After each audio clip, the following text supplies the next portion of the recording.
사랑하는 그루터기 교회 성도 여러분, 한 주간도 잘 보내셨습니까? 이번 주 금요일이 성탄절이잖아요. 그런데 우리가 같이 모여서 예배하지 못하고 예년 같았으면 성탄 행사를 또 주일날 또 거하게 맛있는 거 많이 준비하면서 여러 사람들 또 초대하고 좋은 시간 보냈을 텐데 그렇지 못해서 너무 안타깝습니다.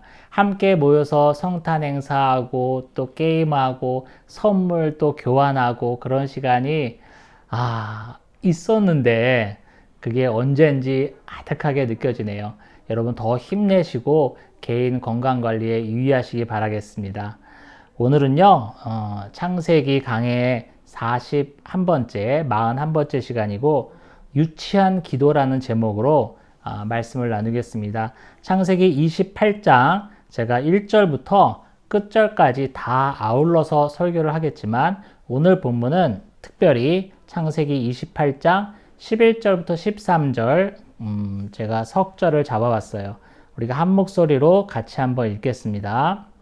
한 곳에 이르러 해가 진지라 거기서 유숙하려고 그곳에 한 돌을 가져다가 베개로 삼고 거기 누워 자더니 꿈에 본즉 사닥다리가 땅 위에 서 있는데 그 꼭대기가 하늘에 닿았고 또 본즉 하나님의 사자들이 그 위에서 오르락 내리락 하고 또 본즉 여호와께서 그 위에 서서 이르시되 나는 여호와니 너의 조부 아브라함의 하나님이요 이삭의 하나님이라 네가 누워있는 땅을 내가 너와 네 자손에게 주리니.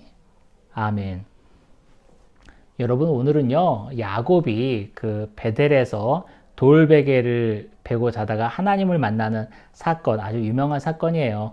야곱이 잠 깨어 일어나는 돌베개 베고 잠 갔습니다.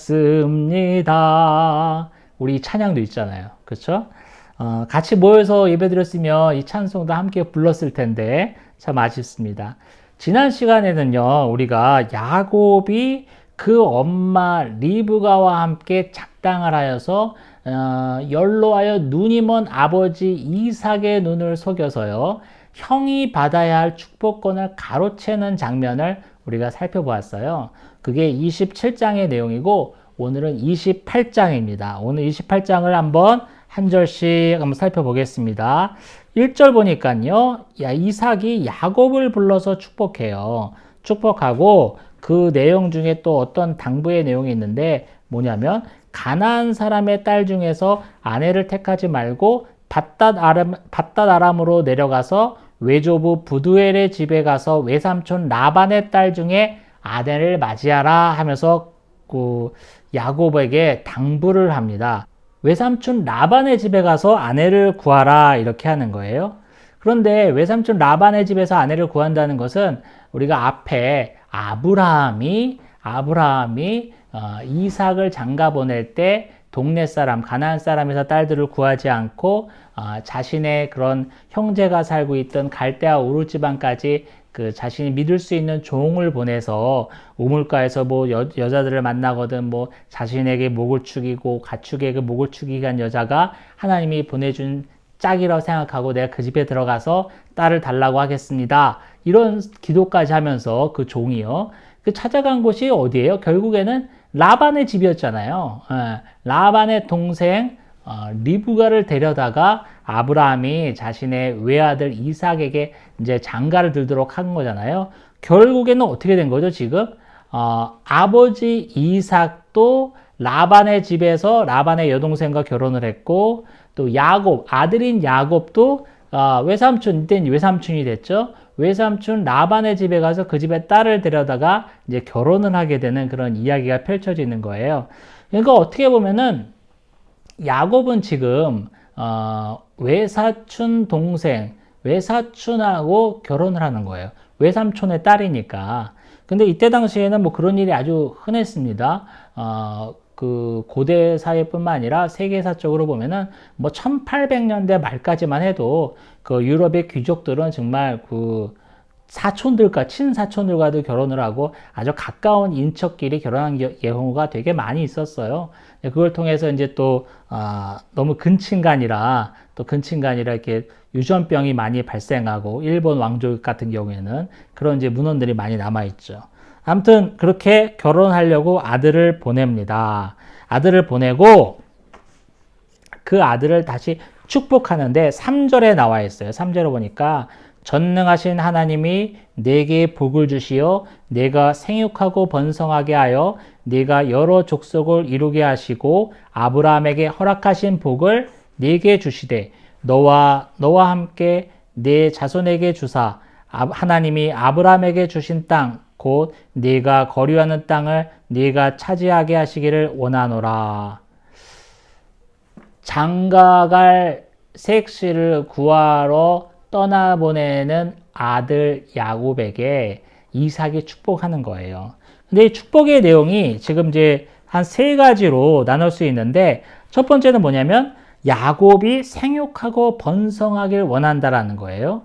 두 번째는 뭡니까? 아브라함에게 허락하신 복을 야곱에게도 주시기를 원한다. 그러니까 이삭이 축복하는 거니까 내 아버지에게 복을 주시는 것을 내 아들 이삭에게도 주시기를 원한다. 이런 식으로 하는 거죠. 세 번째는 아브라함에게 주신 땅을 야곱이 차지할 수 있도록 축복하시기를 원한다라고 하는 거예요. 땅이 되게 중요한 의미니까.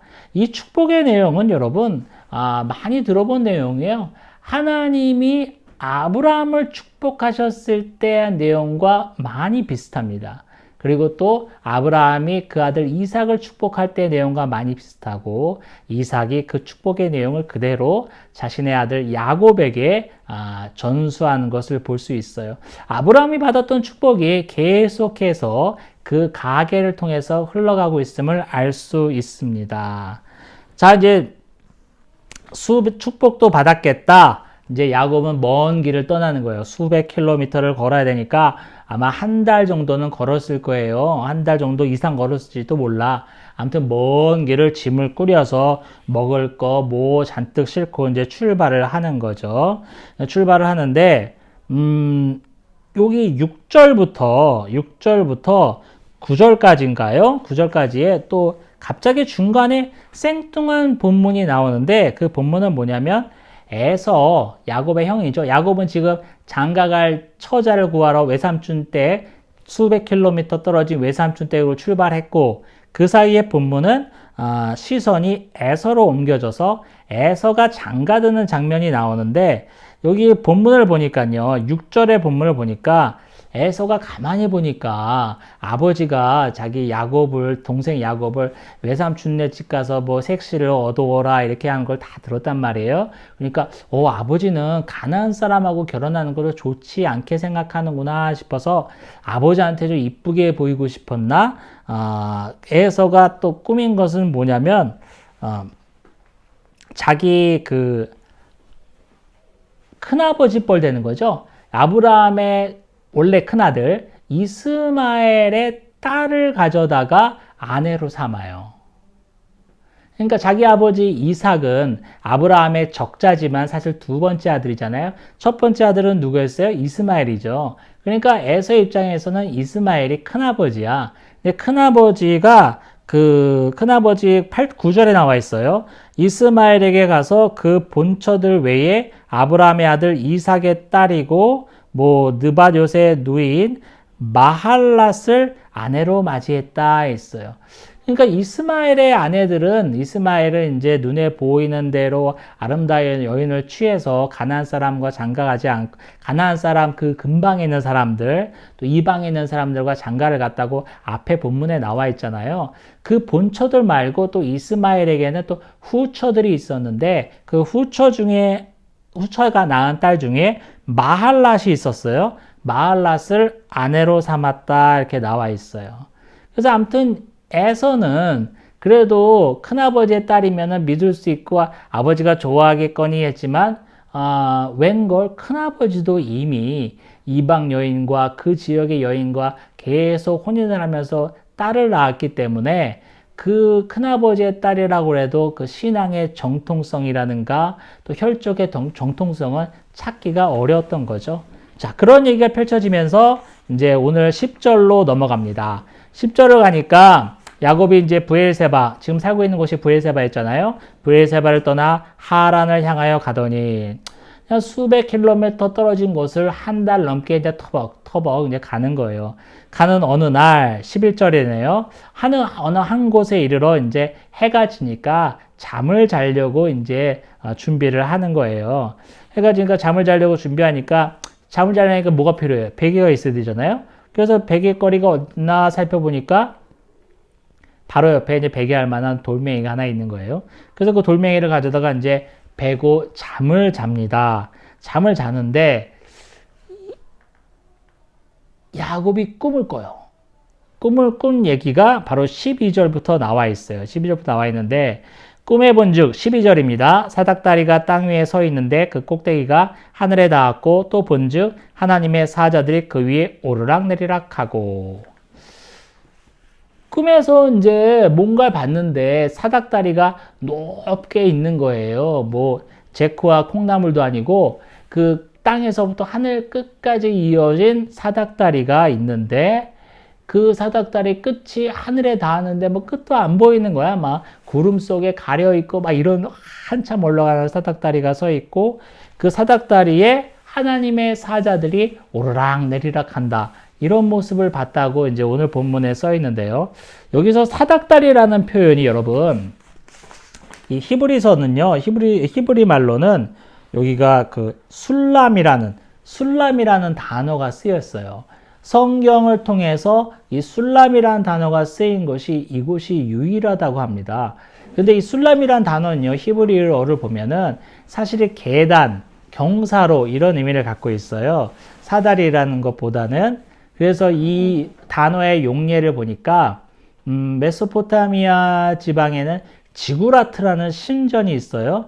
제가 그 바벨탑 설교할 때 잠깐 언급했던 것 같은데, 바벨탑처럼 아주 높게 쌓아놓고 그 쌓아놓은 탑을 올라가기 위해서 계단을 이렇게 나선형으로 만드는 그런 게 있어요. 그게 왜 있냐면은 제사장이 그 탑 꼭대기까지 올라가서 그래야 그 신과 제일 가까운 지점이니까 거기까지 올라가서 제사를 지내기 위해서 탑을 높이 쌓아놓고 지구라트요. 높이 쌓아놓고 이제 거기에 올라갈 수 있는 계단을 쫙 설치를 했거든요. 그 계단을 나타낼 때 술람이라는 말을 고대 문헌에서 이제 아람 지방이든가 그쪽 근동 지방에서는 사용했다는 용례가 있어요. 성경에서는 이게 처음 쓰였고, 근데 여러분 또 희한한 게 있어요. 뭐냐면 이 사닥다리를 이제 보았고 하나님의 사자들이 오르락내리락 하는 것을 지금 야곱이 보았다고 그랬는데 꿈에 사실은 하나님의 사자는요 사닥다리가 필요 없어요. 영적인 존재잖아요. 하나님의 사자들은 사닥다리가 있어서 하늘과 땅을 그걸 타고 오르락내리락 하는 존재가 아닙니다. 그래서 사다리라는 여기에서의 의미가 참 여러 가지 의미가 있는데 가장 일반적이고 이제 보수적인 견해는 뭐냐면 하나님이 살고 있는 천상의 세계와 죄인의 땅과의 연결이다 이렇게 보는 관점이 많아요. 그래서 야곱은 지금 그냥 꿈에서 사다리만 본 것이 아니라 그 사다리는 하나님의 임재와 자신이 딛고 있는 땅이 합쳐지는 하나가 되는, 그래서 그 사다리를 통해서 하나님의 임재와 권능과 또 능력이 위엄이 그대로 자기가 땅을 딛고 있는 그 자리까지 그대로 임한다는, 그러니까 사다리는 말 그대로 가교의 역할을 하는 거죠. 하나님과 죄인된 인간 사이에 가교의 역할로서 상징물로서 매개물로서 사다리를 언급하지 않았나 이렇게 생각합니다. 그 생각해 보세요. 그냥 꿈에 자는데 자고 있다가 야곱아 야곱아 이렇게 음성만 들리는 것보다 천사가 오르락내리락 하는 사닥다리가 하늘 높이 서 있고 그 높은 사다리를 통해서 정말 하나님과 내가 함께 이어졌구나라는 것을 시각적으로 느낄 수 있다면 하나님의 존재, 임재가 더 확 와닿았을 거 아니에요? 그런 의미에서 쓰이지 않았나 싶어요. 그리고 오늘 그 사닥다리, 하늘 끝까지 닿았다는 사닥다리를 보니까 예전에 우리 창세기 11장에서 바벨탑 사건을 설교할 때 말씀드렸던 바벨탑이 생각나요. 근데 바벨탑도 하늘 끝까지 닿자, 하나님과 우리가 닿은 데까지 가자는 그런 의지로, 인간의 의지로 쌓았지만 오늘 사다리라는 완전히 개념이 다릅니다. 오늘 사다리는 하나님과 죄인된 인간이 연결되는, 하나 되는 그런 시각적인 매개물이라면은 그 11장에서의 바벨탑은 인간의 탐욕 때문에 인간 스스로가 만든 거죠. 인간 스스로가 하나님과 같이 되고자 하는 그 탐욕 때문에, 죄악된 욕심 때문에 만들어진 거고, 오늘 사다리는 오히려 하나님이 인간에게 사다리를 내려주신 거죠. 내려주신 개념으로 볼 수 있고, 꿈 자체도 여러분, 우리가 그냥 꿈을 꾸고 싶다고 꿈을 꾼 게 아니잖아요. 하나님이 꿈을 꾸게 하심으로 인간 야곱을 만나 주신 거예요. 그러니까 이 사다리의 의미도 하늘에서부터 내려왔다는 의미가 강하고, 하나님이 우리를 찾아와 주셨다, 야곱을 찾아와 주셨다라는 의미가 강합니다. 요한복음 1장 51절을 보면요, 제가 한번 읽어드릴게요. 진실로 진실로 너에게 이르노니 하늘이 열리고 하나님의 사자들이 인자 위에 오르락내리락 하는 것을 보리라 하시니라. 이 구절도요, 오늘 창세기 28장 야곱의 꿈 사닥다리와 많은 연상이 있어요. 그렇죠? 상관관계가 깊습니다. 인자 위에서 하나님의 사자들이 오르락내리락 한다. 오늘 본문 창세기 28장에는 사닥다리 위에서 하나님의 사자들이 오르락내리락 한다.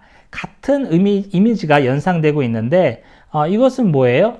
이 구절은, 요한복음 1장 51절의 구절은 바로 인간을 찾아오시는 예수 그리스도, 가교적인 역할, 이거를 상징하는 의미로 볼 수 있어요. 그래서 오늘 야곱의 사닥다리는 참 많은 의미를 갖고 있습니다.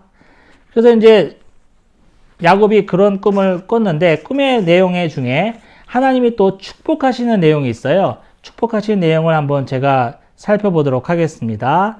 살펴보니까 어떻게 나와 있냐면, 이 13절에 나와 있는데, 13절부터 15절까지 나와 있는데, 이 내용이 한번 자세히 읽어보시면 어떤 내용이냐면요, 13절을 제가 한번 볼게요. 여호와께서 그 위에 서서 이르시되 나는 여호와니 너의 조부 아브라함의 하나님이요 이삭의 하나님이라. 하나님의 사자들이 사닥다리를 타고 오르락내리락 하는 장면만 본 것이 아니라 야곱은 하나님의 음성을 직접 들었어요.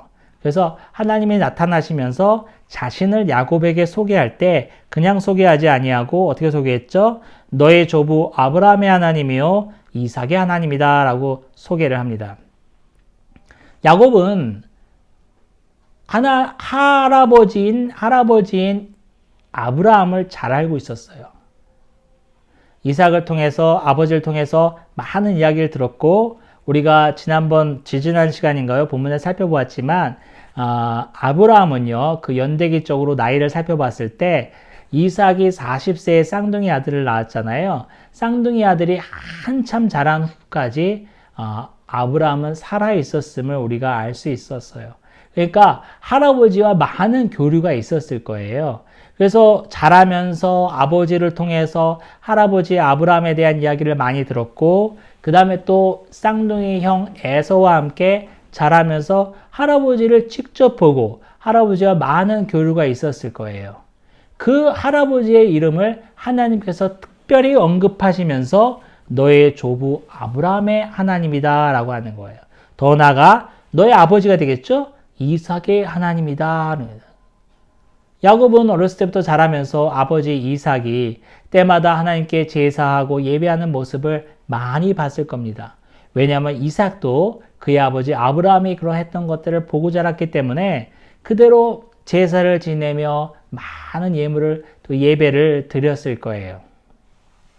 그거를 어렸을 때부터 보던 야곱이기 때문에 할아버지의 이름이 나오고 아버지의 이름이 나오면서 너의 할아버지의 하나님, 너의 아버지의 하나님이다 라는 말 듣는과 동시에 그 하나님이신가?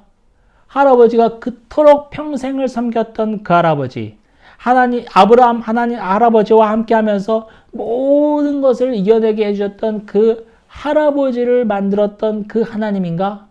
더 나아가서는 아버지가 그렇게 때만 되면 예배하고 제사하던 그 하나님인가? 확 와닿았을 거예요. 그러면서 하나님께서 축복하시는데 뭐라고 축복하시냐면 네가 누워있는 땅을 너에게 준다. 땅을 준다는 축복을 하시고요. 14절에 보면은 너의 자손이 번성하여 티끌같이 번성하여 동서남북 펼쳐나가게 될 것이다. 나와 있고요. 그 다음에 또 마지막으로는 너의 자손이 복을 받고 네가 어디 가든지 함께 있어서 이 땅으로 다시 돌아오게 한다라는 약속을 하나님께서 특별히 해주십니다. 이 꿈을 다 꾸고 난 다음에 16절에 보니까 야곱이 잠이 확 깼어요. 확 깬 다음에 야곱의 반응은 여호와께서 과연 여기 계시거늘 내가 알지 못하였도다 하면서 17절에 뭐라고 그랬어요? 두렵도다 라고 합니다. 두렵도다 이곳이요 이것은 다름 아닌 하나님의 집이요 이는 하늘의 문이로다 하면서 야곱이 뻘떡 일어나서 나타낸 반응은 두려움이었어요. 두렵지. 왜 두려워요? 하나님이 임재하셨으니까 두려운 거예요. 여러분. 예를 들면 안성빈이 어느 날 자고 있는데 한참 자고 있는데 어느 날 누가 날 쳐다보는 것 같아. 쳐다보는 것을 눈을 딱 떠보니까 문재인 대통령이 우리 집에 와가지고 우리 안방에 앉아 있는 거야. 그럼 일어나자마자 무섭겠어요? 안 무섭겠어요? 얼마나 놀랬겠냐고 말이에요. 한 나라의 원수 문재인 대통령이 내가 자고 있는 안방에 나타나도 깜짝 놀라면서 발발발 떨릴 일인데 하나님께서 꿈속에 나타나셨단 말이야. 야곱은 지금 한 달 넘게 여행을 하기 때문에 숱한 야영을 했을 거예요. 숱한 밤을 야외 취침을 했을 거예요. 그런 날에는 아무것도 안 나타나는데 어느 날 자는데 하나님이 나타나신 거예요.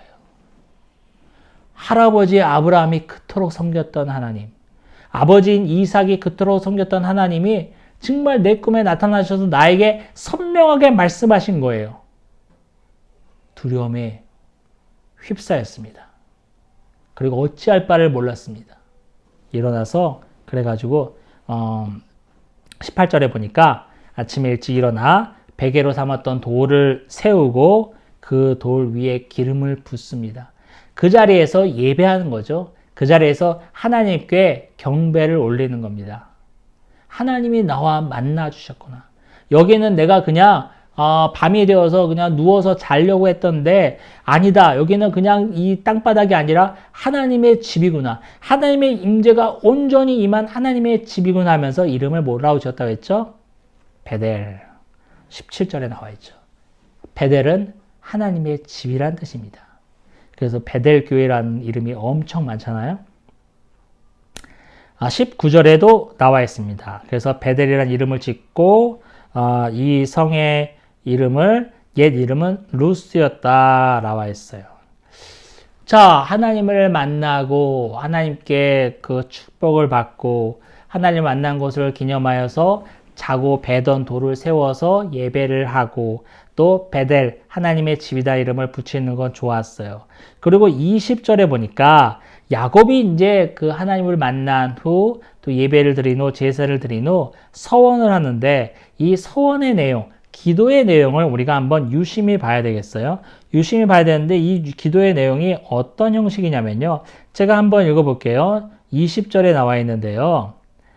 야곱이 서원하여 이르되 하나님이 나와 함께 계셔서 내가 가는 길에서 나를 지키시고 먹을 떡과 입을 옷을 주시어 내가 평안히 아버지의 집으로 돌아가게 하시오면 여호와께서 나의 하나님이 되실 것이요.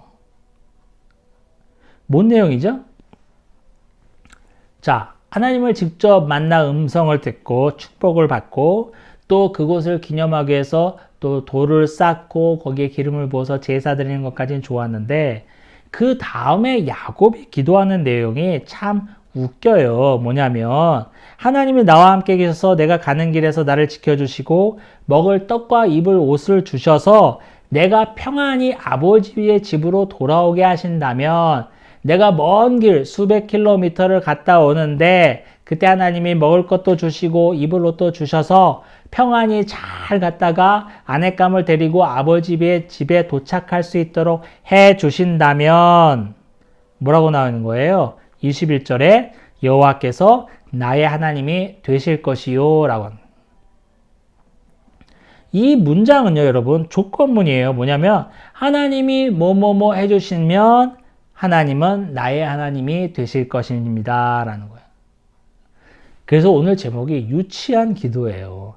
야곱은 지금 엄청 유치한 기도를 하고 있어요. 유초등부 아이들이 하는 기도 있죠? 하나님 오늘 이렇게 했는데 내가 잘못했는데 하나님 한 번만 용서해 주세요. 그러면 엄마 말 잘 듣고 잘할게요. 이런 기도. 이런 거잖아요.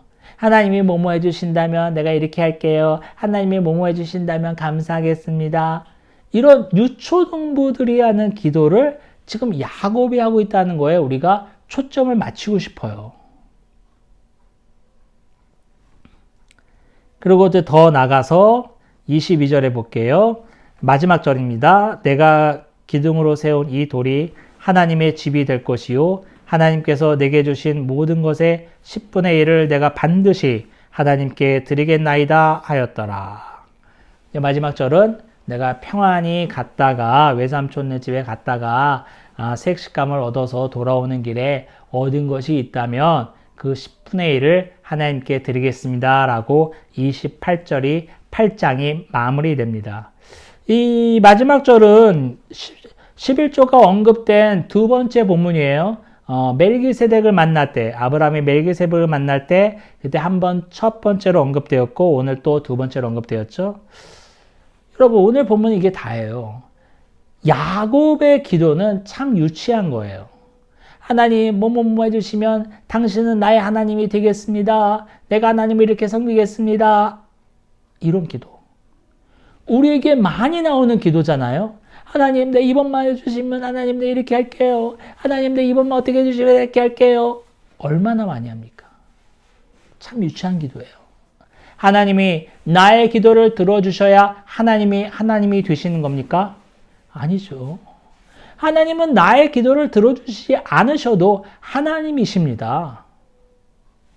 그런데 여기서 초점 맞추고 싶은 거는 야곱이 이 유치한 기도를 할 수 있는 이 하나님의 관계를 우리가 본받고 싶어요. 어린아이들이 제 부모한테, 엄마 아빠한테 기도할 때, 이렇게 기도하면 기도를 어떻게 좀, 어떤 단어를 사용해야 하나님이 좋아하실까? 어떤 문구를 사용해야 될까? 어법은 잘 맞나? 이런 거 생각하면서 지의 아빠, 엄마한테 아빠 뭐 해줘, 엄마 뭐 해줘 라고 말하는 아이들이 어디 있어요. 그냥 자기가 필요한 것을 엄마 나 이거 사주면 안 돼? 엄마 나 이거 필요한데 얼마나 아양을 떨고 그 앞에서 그냥 재롱을 부리면서 엄마를 그냥 살살 굴리려고 노력을 많이 합니까? 그건 왜 그래요? 그 아이가 그 엄마를 엄마로 보기 때문에 그래요. 엄마한테 내가 이런 걸 요구해도 될까? 내가 요구해도 되는 건가? 요구할 때 어떤 방법으로 요구해야 되지? 기도를 해야 되나? 아니면 뭐 글을 써야 되나? 아니면 엄마한테 때를 써야 되나? 이런 거 그런 거 생각하지 않고 자기의 필요를 엄마한테 그대로 얘기하는 거예요. 엄마 나 이거 필요한데 엄마 나 이거 사줘. 심지어는 엄마가 그걸 살 수 있는 능력이 있는지 없는지도 아이들은 모르지. 애들이 어떻게 알아. 그냥 엄마니까 해달라고 얘기하는 거죠. 요구하는 거죠. 아양 떠는 거죠. 재롱 부리는 거죠. 어쩔 때는 때를 쓰는 거죠. 엄마니까. 하나님과 우리의 사이도 마찬가지예요. 하나님의 자녀가 우리 아닙니까? 우리는 하나님의 아들, 딸이잖아요. 하나님께 기도할 때 우리가 형식, 또 미사 여구, 또 어떤 뭐 휘황찬란한 수식어 이런 거 신경 쓰지 않고 하나님께 어린아이가 달라고 요청하는 것처럼 우리가 달라고 기도했으면 좋겠어요. 코로나 사태가 길어지면서 얼마나 많은 사람들이 힘들어하고 있습니까? 얼마나 많은 집들이 힘에 겨워하고 있습니까? 하나님께 간구할 게 많아요. 하나님은 우리를 다 알고 계십니다. 우리가 얼마나 힘든지, 얼마나 괴로운지, 얼마나 답답한지, 어디 나가서 얘기할 데도 없고, 얼마나 속상한지, 하나님은 다 알고 계시잖아요. 하나님께 형식 따지지 않고, 예의 따지지 않고, 아, 이거 너무 유치한 기도 아니야? 이런 거 따지지 않고, 하나님께 요청하는, 요구하는, 간구하는 저와 여러분이 되길 원합니다.